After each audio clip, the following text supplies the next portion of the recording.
Hey. Yes, brother. You okay? You all right? Yeah, I'm good. You? Very good. I saw you do some sparring today. It looked intense. How was that? Oh, yeah, it was the other day. We had just had a session.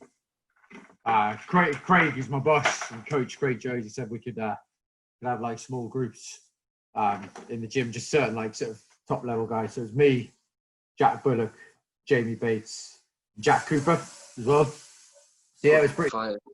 Yeah, it's the first time we've had like a heavy spar like that. I've been hitting pads about twice a week for the last four weeks or something. So I'm sort of ticking over as much as I can at the minute. Yeah. Was it fun? Was it fun whacking people again? It was, yeah.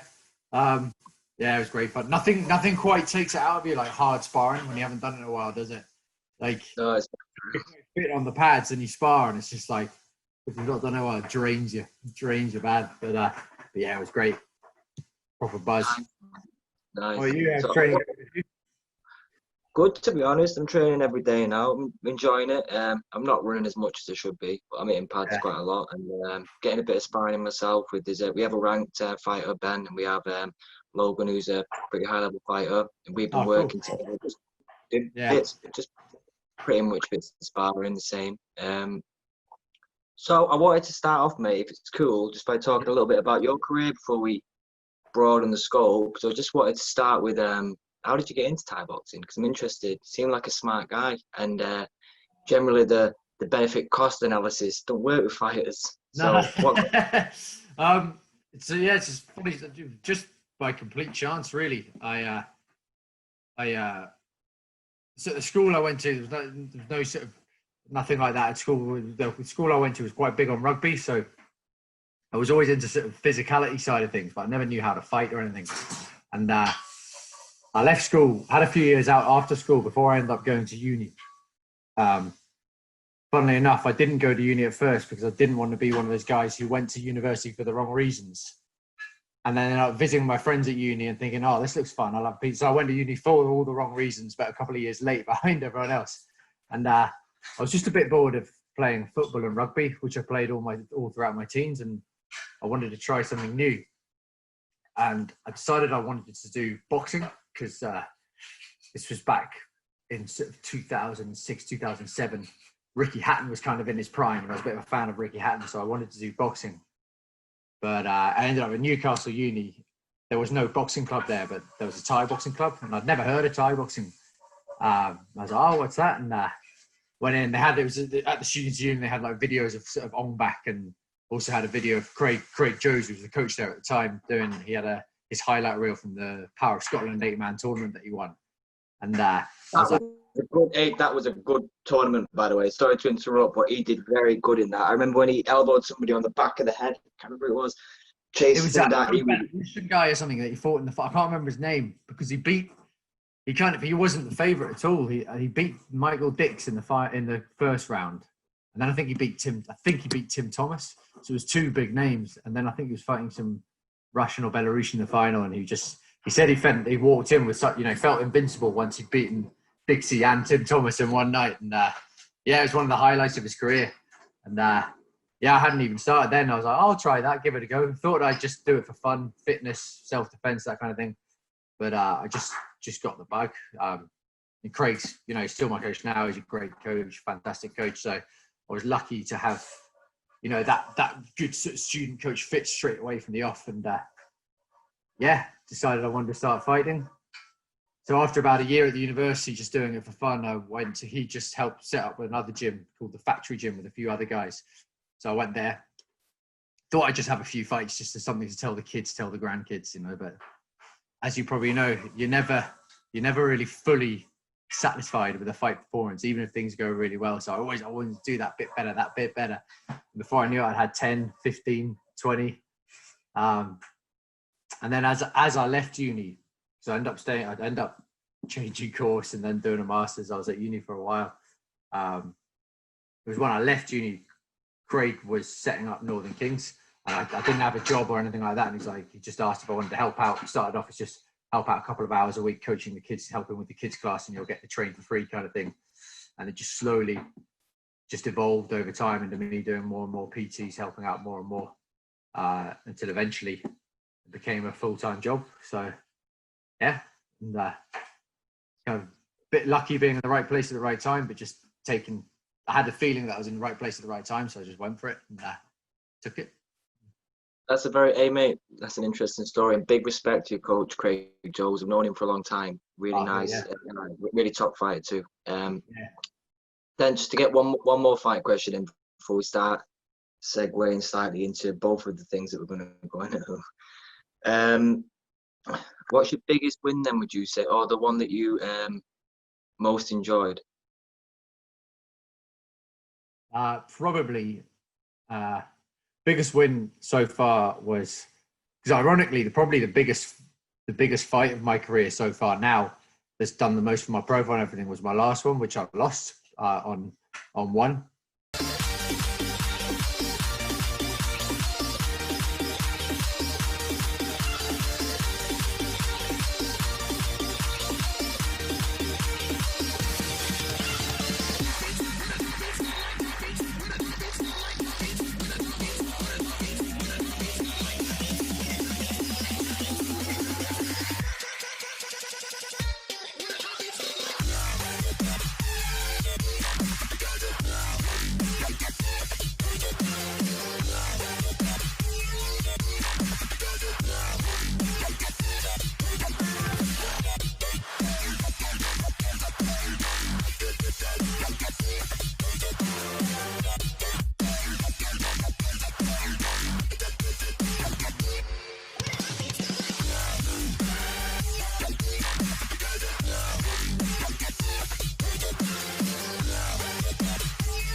Just because it was a hell of a fight. But my biggest win is probably I took up it was for the WTKA world title in Italy. I took it up on short notice, went out there. It was when the, what do they call it? The sort of unified sort of amateur world championships were going on over a period of days, and they had like a pro show on the Saturday night. I was fighting an Italian out there called Luca Andriani.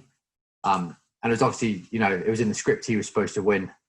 And he was massive. He was 6'9". So he was like, I'm not used to fighting people taller than me because I'm tall for the weight. He was 6'9". So everything was a bit awkward. But I went out and it was probably at the time it was the best I ever fought. And I just I won every round quite comfortably. Ended up dropping him in the fifth. It was a really good performance at the time.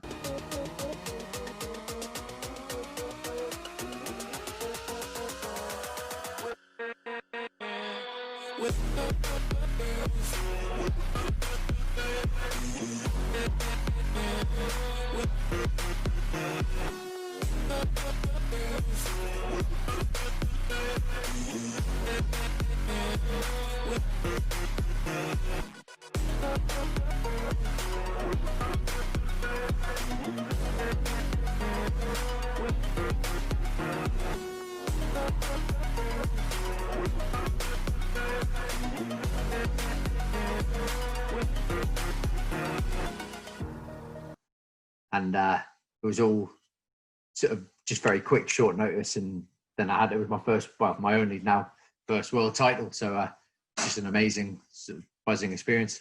I think my biggest win that I've most enjoyed in the UK on the UK scene was when I won against Danny Edwards on Yokkao, I think, because he'd been a big name for a long time. I think he'd been number one at the weight category I was fighting at the time for a while.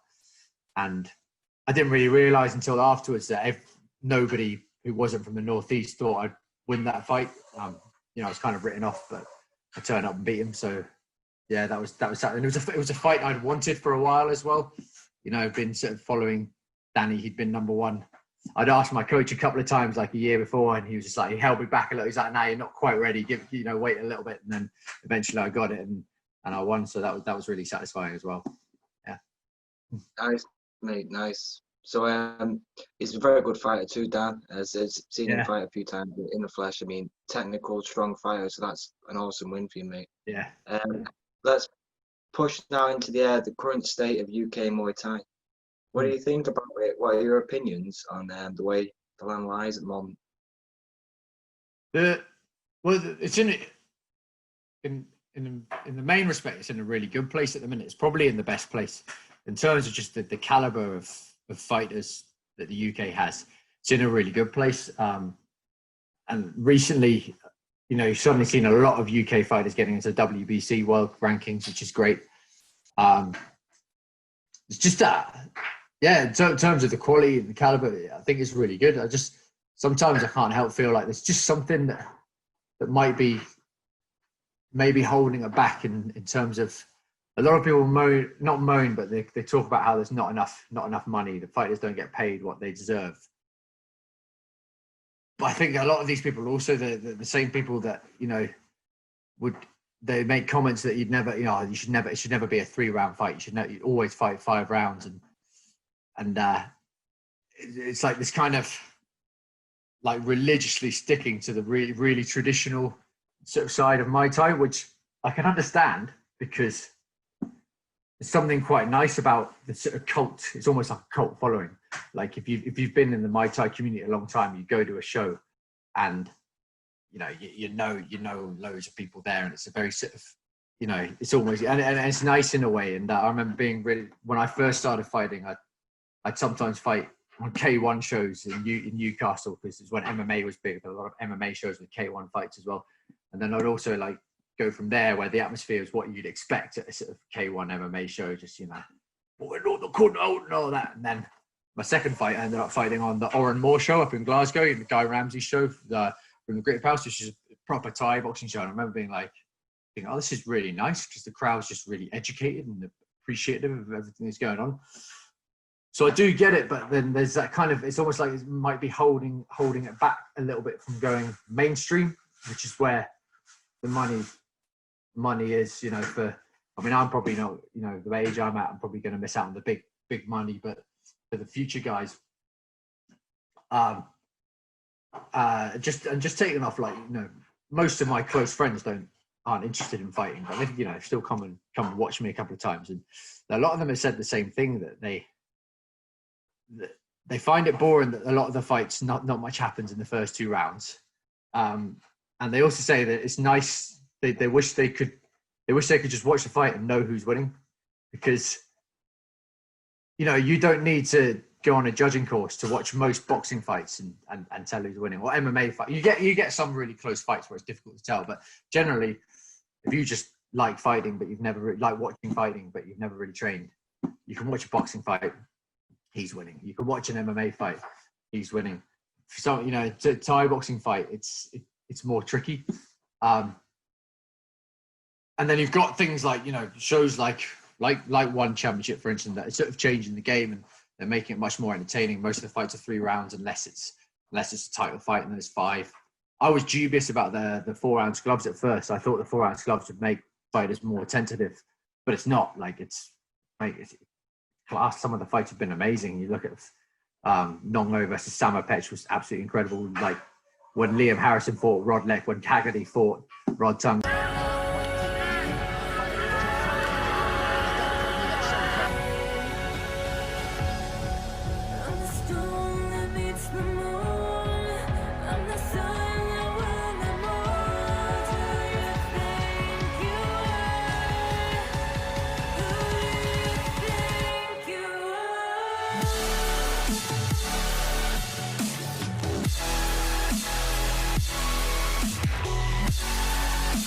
Those fights were amazing. So yeah, it isn't making a difference. But they even tell you, you know, if you have a fight on one day, the scoring isn't quite.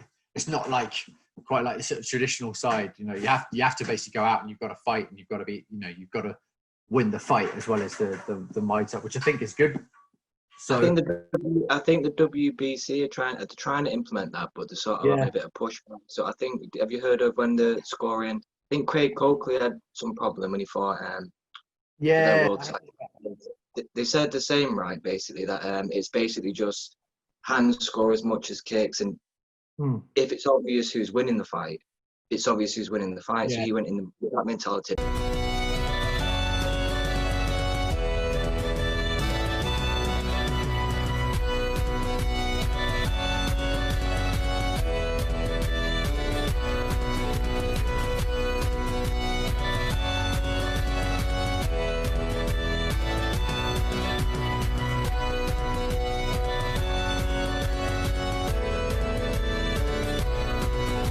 think the judges are still get that traditional, almost cult-like pushback, you know, that you said. And just a segue then, if we go, because I think that it's very interesting, the word cult, and the fact you used it. And I think in terms of politics, the UK Muay Thai also has quite a cult-like mentality. And I was just interested in your opinion on that. I mean, maybe not a cult-like mentality, but it's I think a lot of people who've been in the game a long time, they might not want to see it. They might not want to see it change because they've come to love the sport as it is, which again you can kind of understand. You know, and maybe they, you know, if the scoring slightly, you know, not changed but sort of tweaked, or you know, they see 3-round fights, they might think it's like a bastardization. I'm not really sure why, you know, because people said the same thing about the English language and have said the same thing about very many different things that have to evolve over time. That as they evolve, obviously, the stay hard's just the traditionalists have to try and hold on to that. Yeah. So, but so I can kind of see where they're coming from, but I think it's only a matter of time really before things start to shift. I think they're shifting in most places in the world in terms of the sport. I think even in Thailand, you look at Thailand, the main reason why the scoring is as it is in the UK on most shows is because it's been brought over from Thailand, but they've taken what is normally done at the shows that are just for gambling. You know, like, you know, like if you go to a sort of standard show in Thailand, it's like going to the dogs. You know, it's just people go there to gamble, and they don't necessarily want, and the bookies don't want, like, they don't want knockouts early on. They don't want like somebody getting battered necessarily. They want like a really close tit for tat. So like it's an interesting betting fight. Also, like ambiguity when it comes to scoring criteria, because that's the reason. But even in Thailand, you know, if it's like a big title fight, and you've got some of like the you know, when the big names are fighting, the likes of Lumpini and Raja, it's not necessarily like that. They just fight properly from the off, and then the Thai shows that are trying to cater to the Westerners in Thailand, like for a long time, have been having 3-round fights, like Max Muay Thai Extreme. There's quite a few others, you know, that have been trying to do it with smaller gloves, 3 rounds, fighting from the off, to attract that kind of that Western crowd in Thailand, because there's loads of tourists who just want to see a fight. You know, they have that more kind of primal reason to watch a fight, where they want to see two people smash each other, you know, for in an entertaining fashion. So yeah, I think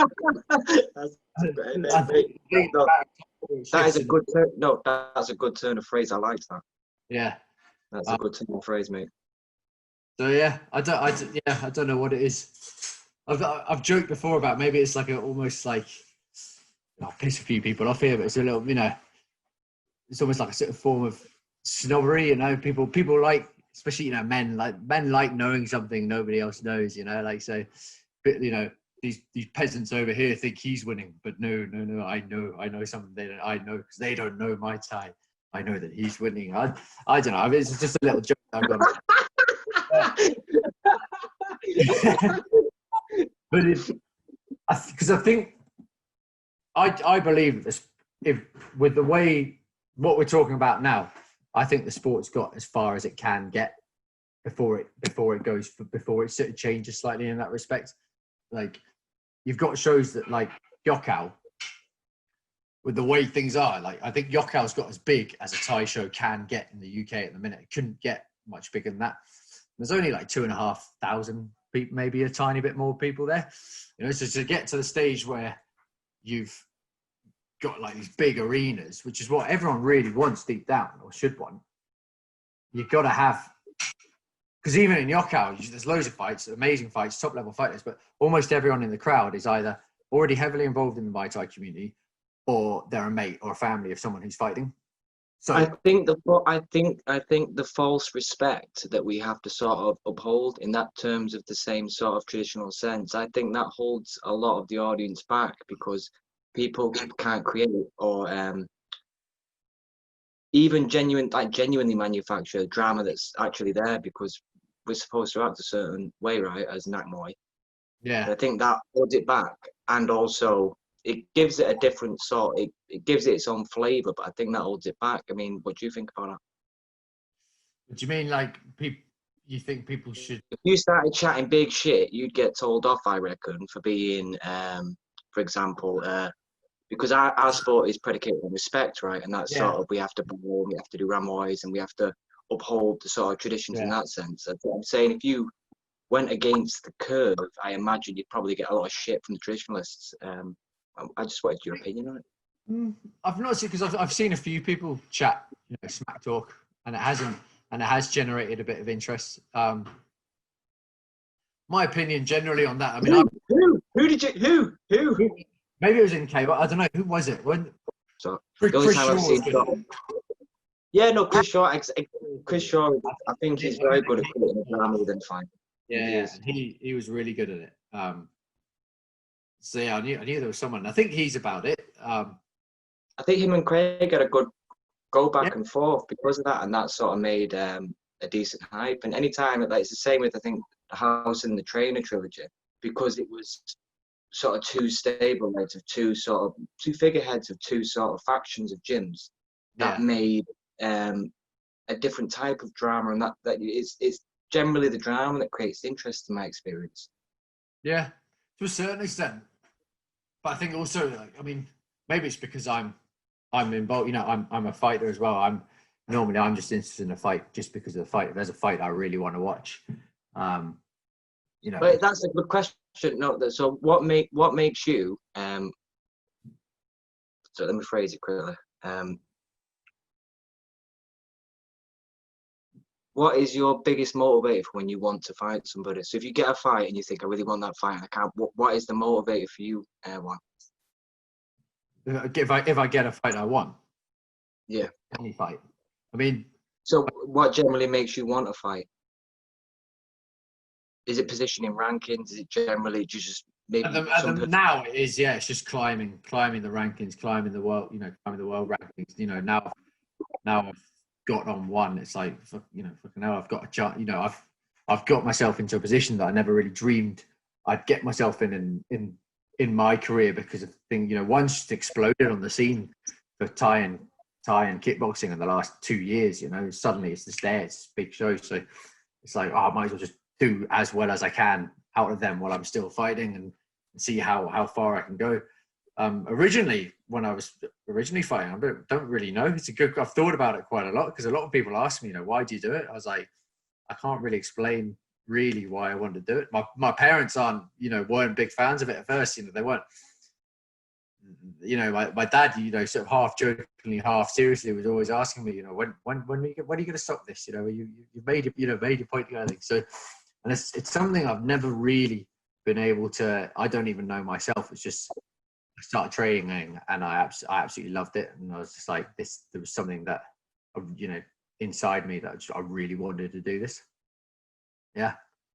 To cut back before then we move forward to a subject I know you've got some great opinions on, conspiracy theories.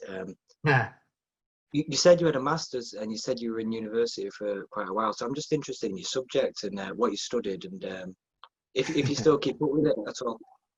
Well, I ended up doing I was originally doing music, but it didn't go well. It wasn't the right.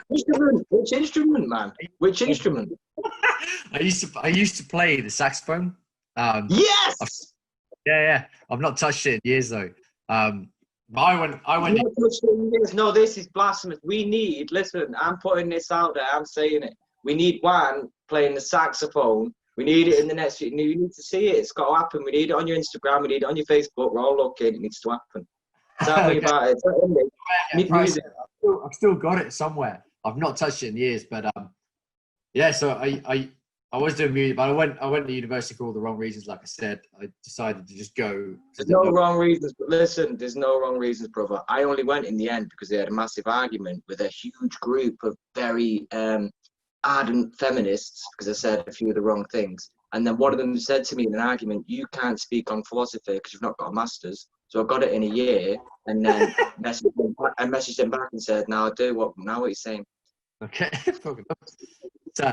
fair enough. And I only did that, mate, because the reason there, though it might not be the correct reason, because it was in a way better, I just wanted to prove the people who tried to make my intellectual claim invalid because they thought they had a piece of paper. Yeah. The journey of it, just the journey of it, I really enjoyed. I really Yeah. enjoyed it. I learned so much about myself. So you must have done the same, brother. Yeah, I think.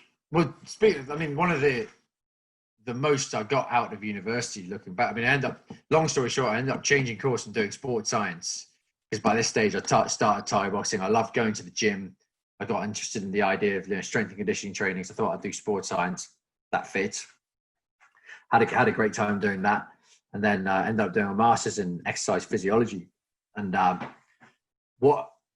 and I'm not really, it's helpful for, a little bit for what I do and my training, but I don't really use it a lot.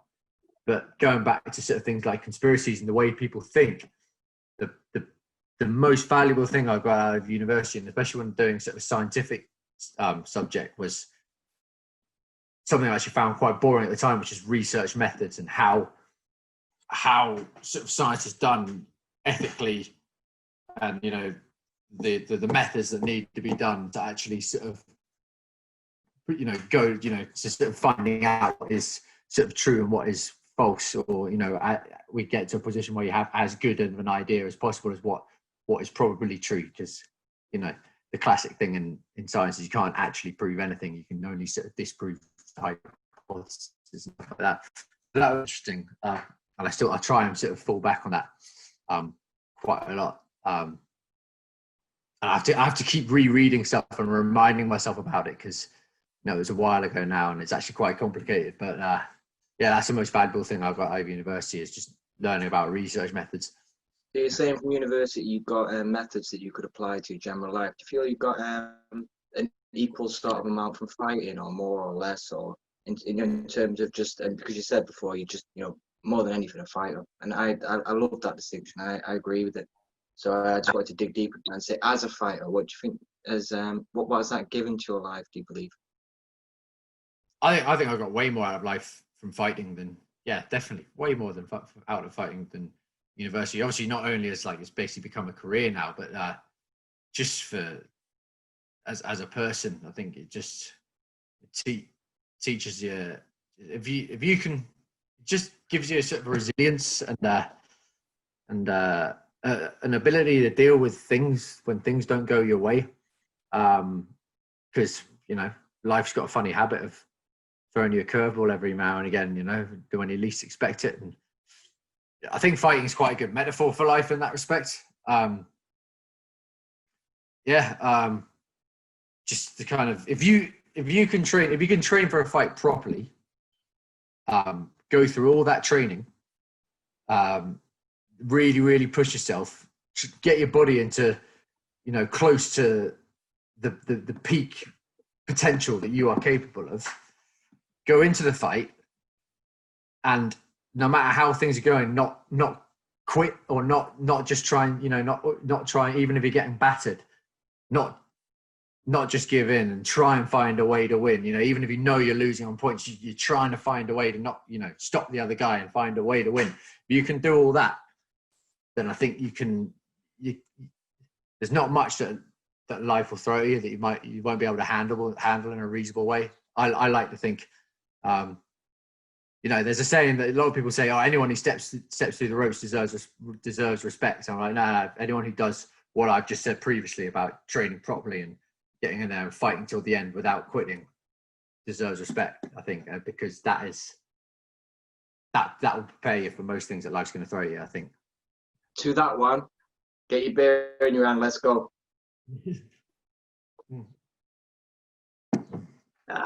Very good, mate. Because Thai gyms and because generally martial arts gyms have been hit worse than even big conglomerate gyms, which I reckon will find a way to financially sort of cope. Do you think there's been, not just in the Thai community, but generally speaking, a lot of bad politics regarding COVID? Yeah, I think just especially for small businesses have been affected worse. So people get desperate or feel desperate, and so they're more likely to kind of latch onto these. It's almost like a false hope, isn't it? That if COVID's not real and we're all being played. I think part of it, I think is because we've lived such an ordered life, generally speaking. I mean, we've grown up in the safest time ever to be alive on human, in human history. I think this is something like in the Western world, the most likely cause of death before you're 50 is suicide. You're so unlikely to die from anything else that you're more likely to commit suicide than anything else, because before the age of 50, because we've lived in such a sort of ordered, safe time that when something like this happens, which is unprecedented in our lifetime, people struggle. I mean, I struggled a little bit at first, I think, to sort of process it and like, this can't really be happening. It must be. And it's just a bit of natural chaos, really. I mean, that's what it is. It's a virus. It's part of the ecosystem. It's part of the way the world keeps things in balance and, sort of kills species off a little bit or holds it back. It sounds incredibly crass saying it, but it's a purely scientific fact. It's true. And a bit of natural chaos. And because of the way we've grown up, some people, that their way of dealing with it is they have to sort of assume that there's some sort of really sinister reason behind it, and there must be some evil sort of corporation, planning, or it's deliberate. It almost feels religious when they go down that route to me. It almost feels like, particularly because at the moment, obviously, people are locked down and are having difficulty in life. It almost seems like that sort of arm that comes out of the chest to try and find hope, that religious sort of emotion, is now grasping up the conspiracy theories, it seems like to me. It's just a good point. I mean, I know you and Craig Dixon touched on something quite interesting about how, the removing religion, then what's left, because it's religion's such a sort of important part of people's community, or was until recently. Now religion's sort of fading. I think people, part of like the human sort of psyche is they need something to sort of cling on to and hope for, and there's something to believe in. I think, and I think as well, it's one of those things that if you do go down that path, the conspiracy theory side of things, if you do start saying that, this is deliberately being done, it's a deliberate attack on our freedom, it's 5G, it's very, very difficult to then admit that you're wrong, if anyone. And so I think they don't listen to anyone with any counter argument, and they just sort of shut you out a little bit, like you say, in a sort of almost religious, sort of cultish manner. Additionally, you've got the problem with social media now, like the pros and cons of social media. There's so much information out there, but I think, it's kind of common knowledge now the way algorithms work. So the more you like and share things from certain pages, the more it's going to crop up on your feed. The more you sort of comment on other people's feeds, the more you're going to see that. So it ends up being this kind of echo chamber, or even just this black hole of only people you agree with if you're not careful. So kind of it becomes even more sort of confirmation bias. It has amazed me, like, especially some people. I mean, I like to sort of keep tabs a little bit on people like that sometimes, just to try and understand where they're coming from. And it's amazing the stuff they selectively share, but obviously don't share, kind of baffles me, especially if you think of the sources, some of the sources that they're sharing from as well. I think it's just part of, again, people haven't been taught how sort of research and scientific methods is done. Most people don't know, so it's become this sort of just click and, and the most important thing in that for me, brother, is what you said even before that, which was what you learn from university is critical thinking. And even scientific papers, even if it has Cambridge or Oxford over the top of it, the same as even if a solicitor says it, doesn't mean it's correct, in my opinion. Like, for example, the replication bias, even in science, because funding is literally just focused on positive results. So you could have 99 results that were negative, and the one that fell through positive, that becomes a paper, gets funded, and becomes the truth. Even in that sense, you have to be able to review even the science. Most people, mate, truly can, and it's that method, I believe, that I've seen a few people like yourself sort of adhere to and hold down to, literally looking and not just sharing shit. And I see a lot of people share shit right now, mate, and it's ridiculous. And I think they think that they're kind of somehow helping out just by sharing. You've got no idea where, like, 'cause most of these things that go viral, like these memes, the meme culture, no one really knows the original account who posted it. And I think a lot, there's quite a lot of evidence now that a lot of it's just orchestrated by bots and things like that. So it's, I'm very careful now. I try to be. I'm probably like mess it up every now and then, like everyone, we're all human, but I try to be very careful with, I don't share much. I try and be careful with not just sharing any old thing that I agree, especially memes, because, all you're doing if you share a meme is just sharing a very small side to a tiny argument that you just happen to agree with, I think. And I think, yeah, it's like you said, most people don't have the ability or don't want to think critically. They just... And it's the same, I've heard as well, and it's you bang on there that I make a secondary point and say, so even last time when I spoke about the Black Lives Matter movement, I made it more about class, but I'd say the thing that really irritates me about it is the more of the academic approach of it, because I saw a video of Muhammad Ali speaking about a time when he won an Olympic medal and then went back to his home place and his hometown, and he wasn't allowed to eat in the diner, and he made a big scene. And that personable and true experience, told in a simplistic way, had far more of an impact me as just a human being with empathy than any. And I understand, generally speaking, a lot of the sort of ridiculous academic sort of linguistic turns that I made. And I believe just the truth is the most important thing to speak. And I think that's lost nowadays. People would rather just get a reaction or prod someone or make out the right than actually look inside themselves and tell people who they are and what they feel. And I'm standing to metal on, dun, dun, dun, dun, dun, dun. I said, boy, I'm going back to Louisville and I can eat now. I can go in the restaurants, put them on the spot. They can't put me out there. I'm the champ of the world. I'm in a big country like Rome, representing the United States, one little city named Louisville, and now I done beat the whole world. Boy, dun, dun. They put me out of that restaurant. I said, this medal ain't worth a damn. I think you've got a really good point there. I think, and now, I mean, I've probably been a little bit guilty of this in the past. I mean, you're going to get much more reaction, especially on social media, by just saying something deliberately provocative than actually trying to, make a point or sort of search for the truth, as you say, or, what's actually really going on behind the scenes. And you're seeing a lot of that at the minute. It's just people trying to stir shite, basically. That's become the new goal. Stir as much shite as you can. And if you want to play one, let's play it. That's all I'm saying. Fuck everyone. That's it. Right. Anyway, right. Two more things, mate. So the first one is, in terms of one, I'm really interested in who you're, because I asked you about, what drives you, and you said you don't really know, and I believe you don't really know because I think it's something very internal. And I know you got your eye on someone, because I'm the same sort of guy. When you get that, you have your eye on someone. So who's your eye on, brother?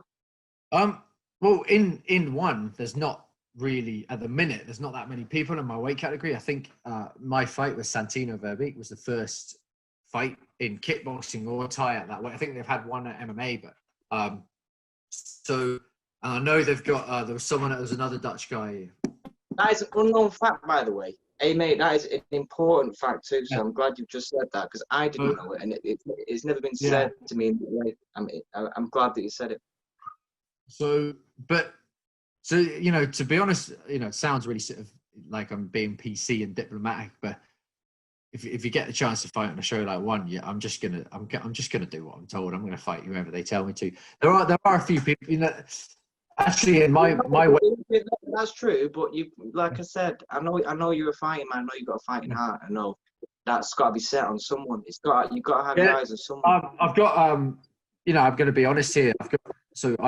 I've had this sort of amazing sort of thing where I'm now officially ranked number 1 in the WBC world rankings, but I don't feel like I've quite earned it, especially since there's a guy who beat me last year. He's ranked at like number 6. I fought online fight at so this guy called Chip Pollard. He's slick, he's really good.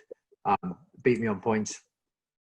First 2 rounds were quite close, but I kind of let it get into my head a bit too much that it's oh, I'm fighting him out in LA. I need to win big, and tried to knock him out. It didn't happen. He was the better man on the day. So I'd obviously Is he in one? So I'd like it if I would like to see you and him for a one world title in that sense. Then let's go. Yeah. Well, yeah. No, I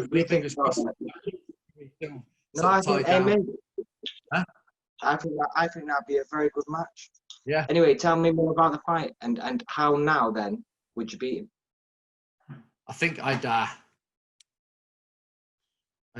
tried to, because he's got quite a weird, slick style. I think I made the mistake of trying to. I was thinking too much about what he was going to do, and the times where I actually was sort of feel like I was hurting him, having success, was when I was just doing more. Just focusing more on what I was doing. I think there's nothing. There'd be no sort of necessarily specific game. I'd probably try and clinch with him a bit more. It was an online fight, so the ref just broke it up whenever we got in the clinch, and I think I might have had a bit of success in the clinch. Yeah, I think I'd have to, but he was good. I'd have to make sure the best version of me turned up to beat him. I fought all right the day I fought him, but it wasn't the best version of me, so I let myself down a little bit there. I think that's how I'd go about it. I think I just worry more about what I was doing. Now, just to finish, I've got to do it before we go. It's important. I have to do it as a geezer. It's got to happen. I've got a boy at your weight. And what do you think of Ben? What's his name? No, I'm going to put that in. I'm putting it in. Is it the 82.5? His name's Ben, but you should have said that. Well done. Now, let's go. It's Ben. You must have seen it. Let's go. Ben what? Mason Gallagher. Oh, He's 10-0. He's 10-0. I know he's not gone near your level yet, mate. I get that. I do get it, but I know you must have seen him a little bit. I've seen bits of him. I know he beat Sam Brown. Did he beat Sam Brown? Who's from County? Beat Sam Brown. Beat Kay Mills. And I've fought a few times with Sam Brown, and Sam Brown's decent, so he must be decent to beat him. I was keeping tabs. He was supposed to fight Rob Allen, wasn't he? And there was a bit of going back to a bit of beef. There was a bit of beef. Been the fight before you, that's true, and that needs to happen first. I agree. I just wanted to know what your opinion on him was. I had to mention, he's my boy. I've got to mention him. I've got to bring him up to him. He's your number one. People want to see it. If it gets to the point where people want to see it, then I'll do it. I try to promise myself I'd never be one of those guys who tries to dodge people if he gets to number one. Because I remember being in the top 5 and trying to climb up the rankings, and there was I'm not going to name any names, but there was someone who was, I think he was number 3 or number 2, and Craig, my coach, tried to get me a match with him about 3 times, and he never took the fight. And then he kicked off when he got removed from the rankings after not fighting for 12 months because he was saying he couldn't find the fights to. I was like, well, if you can't climb up the ladder every fight, you have to take fights that you think might be. I'll give when I fought Rob Allen, that wasn't like a fight I was necessarily. I wasn't gunning for that fight, but he was gunning for it, and he'd asked. He not called me out, but his coaches had tried to get me to fight him a couple of times, but I'd always been busy with something else, and so I knew I had to do it. Eventually to defend. What's the point in having that UK number 1 spot if you never ever defend it? It'll be a little bit trickier now with if I'm still fighting on 1, but if he beats Rob Allen and people want to see it, eventually it's going to have to happen.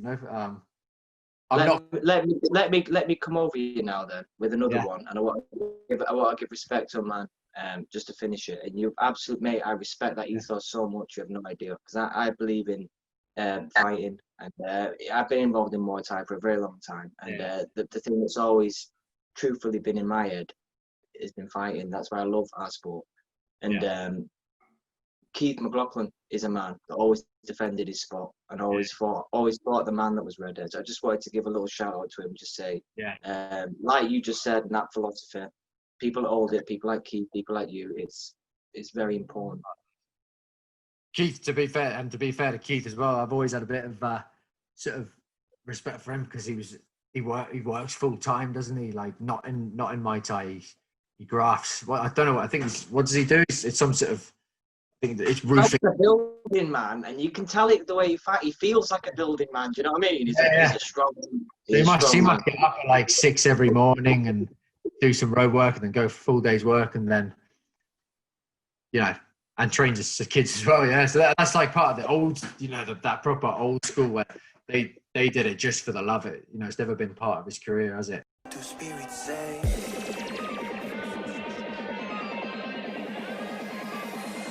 What do spirits say in the darker days? What do spirits say?